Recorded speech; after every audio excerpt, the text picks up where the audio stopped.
महागुरु तैलंग स्वामी तत्व उपदेश सृष्टि। विश्वपति की विश्व सृष्टि का अपार सृष्टि कौशल साधारण मनुष्य की बुद्धि से परे होता है। जीव सृष्टि के आरंभ में जगत में केवल पंचभूत और परमात्मा का ही अस्तित्व विद्यमान था। वही पंचभूत सृष्टि के उपादान के रूप में ग्रहित हुआ। उसी नित्य चैतन्य स्वरूप परमात्मा से पहले आकाश का सृजन हुआ, फिर आकाश से वायु, वायु से अग्नि, अग्नि से जल, जल से पृथ्वी उत्पन्न हुई। उत्पत्ति के बाद आकाशादि के कारण गुण के तारतम्य से सत्व, रज एवं तमोगुण उत्पन्न हुए। उस अवस्था के सूक्ष्म भूत से सूक्ष्म शरीर एवं स्थूल भूत से स्थूल शरीर उत्पन्न हुए हैं।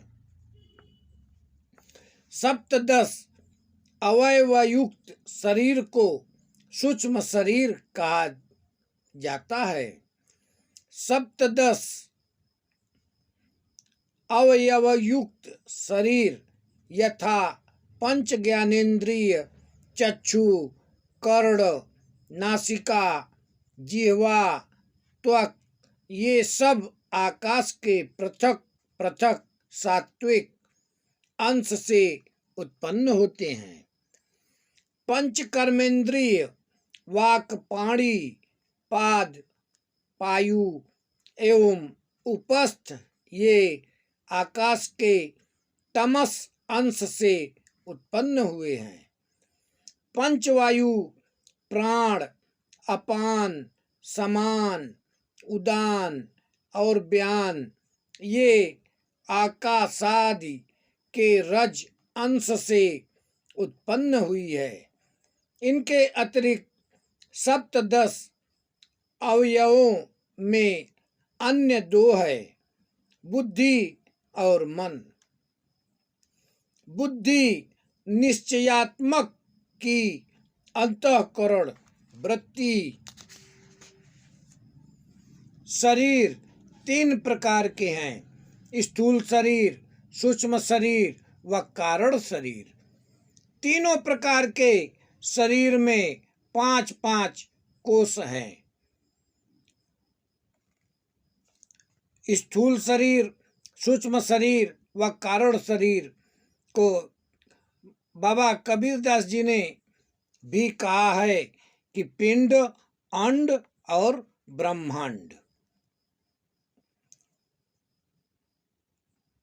विज्ञानमय कोष और आनंदमय कोष, इन पंच कोषों में ज्ञान शक्ति संपन्न विज्ञानमय कोष करता है।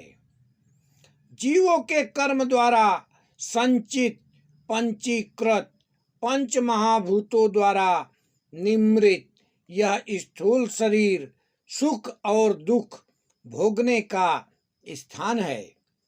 अनिर्वचनीय अनादि अविद्या के समस्त प्रपंचों को कारण शरीर कहते हैं। जो कारण शरीर सूक्ष्म शरीर एवं स्थूल शरीर से भिन्न है उसे आत्मा कहते हैं।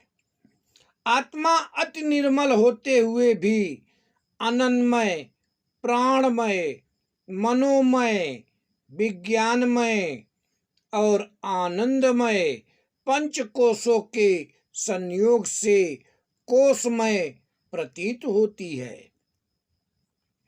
जीव के संचित कर्म फल के अनुसार पंचभूतों से निर्मित यह स्थूल शरीर सुख दुख भोगने का स्थान है।